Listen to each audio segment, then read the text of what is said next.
ଆଜିର ପ୍ରଥମ ପ୍ରଶ୍ନଟି ହେଉଛି କେଉଁ ପରିବା ଖାଇଲେ ହାର୍ଟ ସୁସ୍ଥ ରହେ?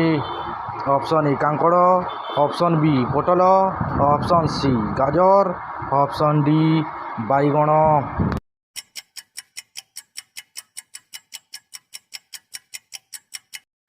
ଏହି ପ୍ରଶ୍ନର ସଠିକ୍ ଉତ୍ତରଟି ହେଲା ଅପସନ୍ ସି ଗାଜର। ଦ୍ୱିତୀୟ ପ୍ରଶ୍ନଟି ହେଉଛି କେଉଁ ଫୁଲର ତରକାରୀ ଖାଇଲେ କୃମି ନାଶ ହୁଏ? ଅପସନ୍ ଏ ଫୁଲକୋବି, ଅପସନ୍ ବି ସଜନା ଫୁଲ, ଅପସନ୍ ସି ମେଥି ଫୁଲ, ଅପସନ୍ ଡି ମନ୍ଦାର ଫୁଲ।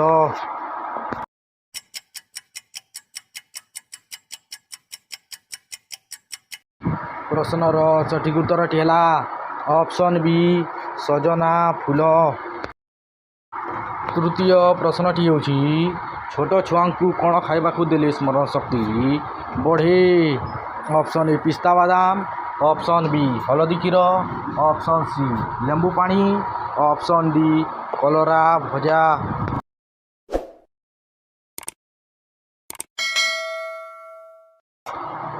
ଏହି ପ୍ରଶ୍ନର ସଠିକ୍ ଉତ୍ତରଟି ହେଲା ଅପସନ୍ ଏ ପିସ୍ତା ବାଦାମ। ଚତୁର୍ଥ ପ୍ରଶ୍ନଟି ହେଉଛି କେଉଁ ଶାଗ ଖାଇଲେ ମଳକଣ୍ଟକ ଭଲ ହୋଇଥାଏ?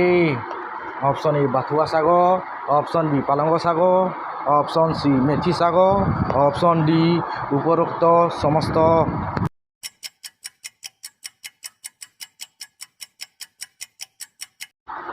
ଏହି ପ୍ରଶ୍ନର ସଠିକ୍ ଉତ୍ତରଟି ହେଲା ଅପସନ୍ ଡି ଉପରୋକ୍ତ ସମସ୍ତ। ପଞ୍ଚମ ପ୍ରଶ୍ନଟି ହେଉଛି କ'ଣ ପିଇଲେ ପେଟ ଯନ୍ତ୍ରଣା ଦୂର ହୁଏ? ଅପସନ୍ ଏ ହଳଦୀ କ୍ଷୀର, ଅପସନ୍ ବି କଲରା ରସ, ଅପସନ୍ ସି ଲେମ୍ବୁ ପାଣି, ଅପସନ୍ ଡି ତୁଳସୀ ରସ।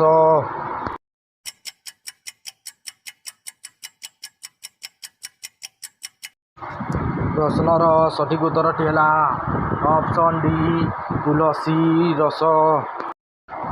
ଷଷ୍ଠ ପ୍ରଶ୍ନଟି ହେଉଛି କେଉଁ ଦେଶରେ ଅଧିକ ଏସି ବ୍ୟବହାର କରନ୍ତି?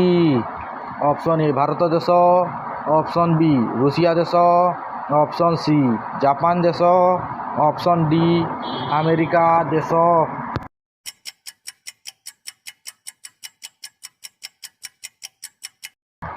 ପ୍ରଶ୍ନର ସଠିକ୍ ଉତ୍ତରଟି ହେଲା ଅପସନ୍ ସି ଜାପାନ ଦେଶ।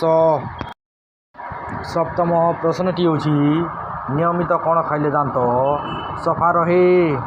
ଅପସନ୍ ଏ ଲୁଣ, ଅପସନ୍ ବି ମହୁ, ଅପସନ୍ ସି ଲବଙ୍ଗ, ଅପସନ୍ ଡି କ୍ଷୀର।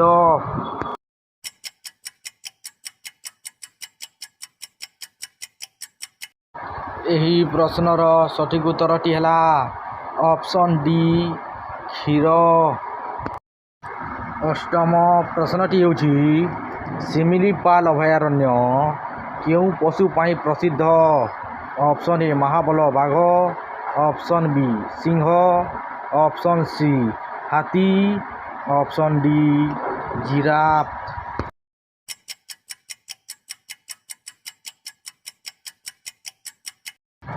ଏହି ପ୍ରଶ୍ନର ସଠିକ୍ ଉତ୍ତରଟି ହେଲା ଅପସନ୍ ଏ ମହାବଳ ବାଘ। ନବମ ପ୍ରଶ୍ନଟି ହେଉଛି କେଉଁ ପରିବା ଖାଇଲେ ପେଟର ଅଲସର ସମସ୍ୟା ଦୂର ହୁଏ? ଅପସନ୍ ଏ ପାଲଙ୍ଗ ଶାଗ, ଅପସନ୍ ବି ସୋରିଷ ଶାଗ, ଅପସନ୍ ସି କଲରା ଭଜା, ଅପସନ୍ ଡି ପାତଲ ଘଣ୍ଟା।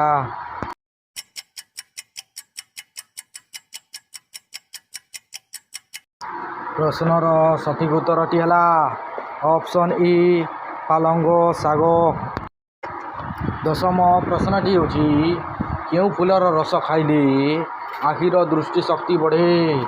ଅପସନ୍ ଏ ଗୋଲାପ ଫୁଲ, ଅପସନ୍ ବି ମନ୍ଦାର ଫୁଲ, ଅପସନ୍ ସି ଜୁଆଣି ଫୁଲ, ଅପସନ୍ ଡି ଟଗର ଫୁଲ।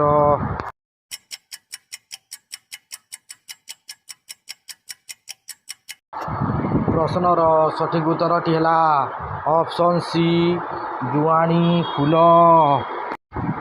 ଏହିପରି ନୂଆ ନୂଆ ସାଧାରଣ ଜ୍ଞାନ ଭିଡ଼ିଓ ଦେଖିବା ପାଇଁ ଆମ ଚ୍ୟାନେଲଟିକୁ ସବସ୍କ୍ରାଇବ୍ କରନ୍ତୁ ଓ ଭିଡ଼ିଓ ଭଲ ଲାଗେ ତ ଭିଡ଼ିଓକୁ ଲାଇକ୍ କରନ୍ତୁ।